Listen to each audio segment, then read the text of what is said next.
बिस्मिल्लाहिर्रहमानिर्रहीम। अस्सलाम वालेकुम। आप देख रहे हैं अलिफ न्यूज़ और मैं हूं आपके साथ माजिद अली। शामिल करते हैं पाकिस्तान और दुनिया भर से ब्रेकिंग न्यूज़ हेडलाइंस। इसराइल 620 फ़लस्तीनी कैदियों को रिहा करने पर आमादा, जंग बंदी मुआहदे में अहम पेशरफ्त। हमास और इसराइल के दरमियान 620 फ़लस्तीनी कैदियों की रिहाई और 4 इसराइली मुक़व्वियों की लाशों के तबादले पर इतफाक़ हो गया, जिससे जंग बंदी मुआहदे में हायल बड़ी रुकावटें ख़त्म हो गई हैं। अरब मीडिया की रिपोर्ट के मुताबिक ये कैदी गुज़िश्ता हफ्ते रिहा होने थे, मगर इसराइल ने इनकी रिहाई रोक दी थी। ताहम अब जल्द ही रिहाई का इम्कान है। इसराइली मीडिया ने भी इस डील में हायल रुकावटों के खात्मे की तस्दीक करते हुए कहा है कि फ़लस्तीनी कैदी आज रिहा किए जा सकते हैं। रिहाई के बाद हमास 4 इसराइली मुक़व्वियों की लाशें मिस्र के ज़रिए इसराइल के हवाले करेगा। अमरीकी एलची स्टीव विक्टॉफ ने कहा है कि इसराइल नुमाइंदे गजा जंगबंदी के दूसरे मरहले के मुज़ाकरात के लिए रवाना हो चुके हैं। ये मुज़ाकरात काहिरा या दोहा में मिस्र और कतर की मेज़बानी में होंगे। खबर के अगले हिस्से में बात करते हैं इसराइल का जनूबी दिमश्क में 2 फौजी ठिकानों पर फ़ज़ाई हमला। रहायशी सिक्योरिटी ज़राए और मकामी नशरियाती अदारे की रिपोर्ट के मुताबिक इसराइली जंगी तैयारों ने मंगल की रात शाम के दारुल हुकूमत के जनूब में वाक़ एक कस्बे और जनूबी सूबे दरा को निशाना बनाया। गैर मुल्की एक खबरसा इदारे की रिपोर्ट के मुताबिक इसराइली फ़ौज ने अपने बयान में कहा कि इसने जनूबी शाम में फ़ौजी अहदाफ पर हमला किया, जिसमें हेडक्वार्टर और दीगर मकामात शामिल हैं जिनके पास इनके बकौल हथियार मौजूद थे। दूसरी जानिब इसराइली वज़ीर दिफा ने शाम पर हमले की तस्दीक करते हुए कहा है कि जनूबी शाम को जनूबी लबनान नहीं बनने देंगे।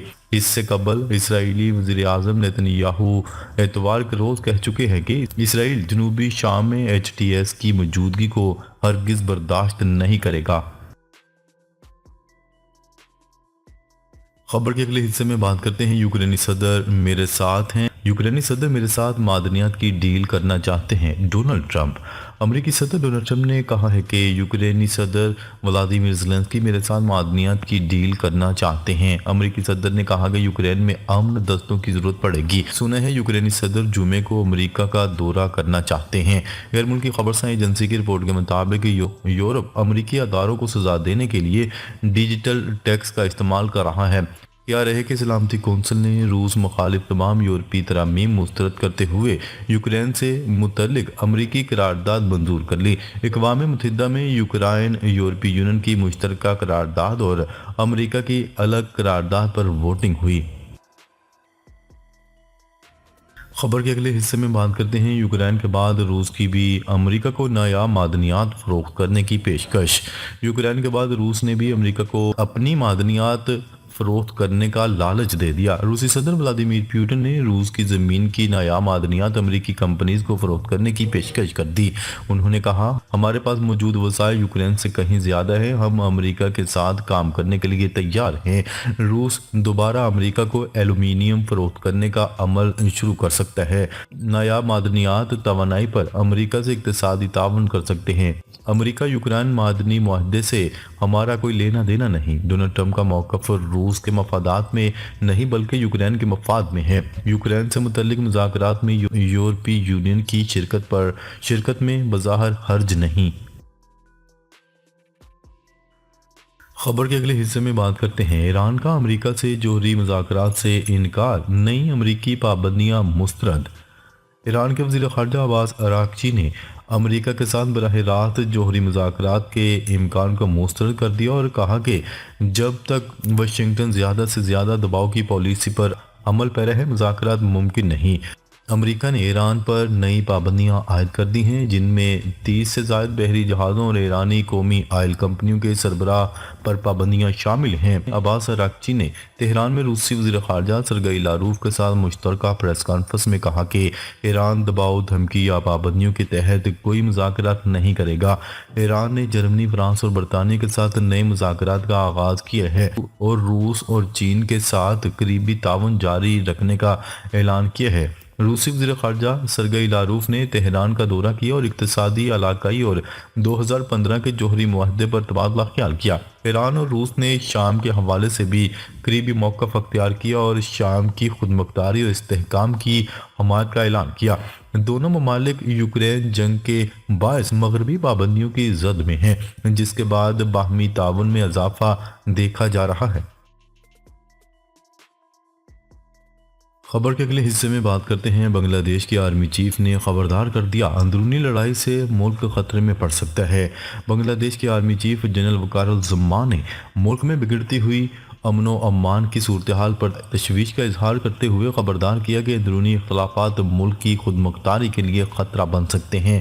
جنرل وقار الزمان کا کہنا تھا کہ اگر لوگ اپنے اختلافات بھلا کر متحد نہ ہوئے تو ملک کی آزادی اور سالمیت کو خطرہ لاحق ہو سکتا ہے۔ بنگلہ دیش میں جرائم کی شرح میں تیزی سے اضافہ ہو رہا ہے، جبکہ سیکیورٹی فورسز نے اس ماہ ہزاروں مشتبہ افراد کو گرفتار کیا ہے، جنہیں سابق وزیر اعظم شیخ حسینہ کی جماعت سے جوڑا جا رہا تھا۔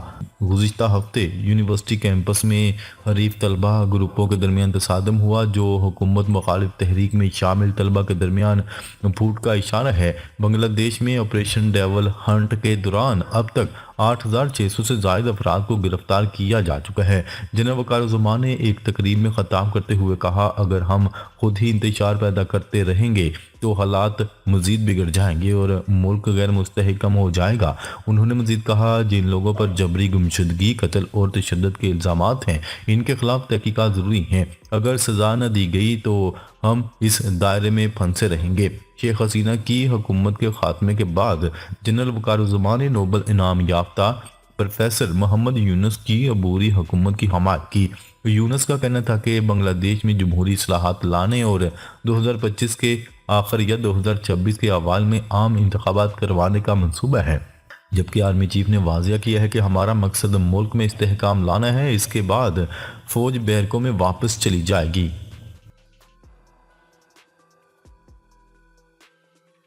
خبر کے اگلے حصے میں بات کرتے ہیں۔ روس کی یوکرین پر فضائی حملے۔ روس کے یوکرین پر فضائی حملے۔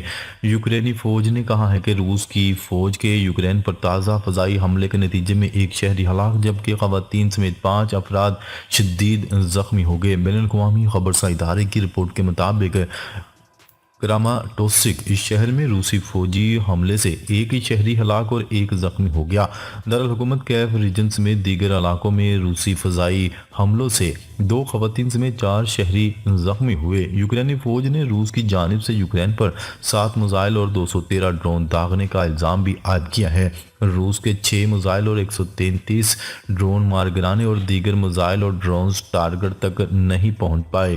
دوسری جانب امریکی صدر ڈونلڈ ٹرمپ نے انکشاف کیا ہے کہ یوکرائن کے صدر واشنگٹن آ کر معدنیات کے معاہدے پر دستخط کرنا چاہتے ہیں۔ غیر ملکی ذرائع ابلاغ کے مطابق واشنگٹن میں میڈیا سے بات کرتے ہوئے امریکی صدر ڈونلڈ ٹرمپ کا کہنا تھا کہ یوکرین کے لیے امن دستوں کی ضرورت پیش آئے گی۔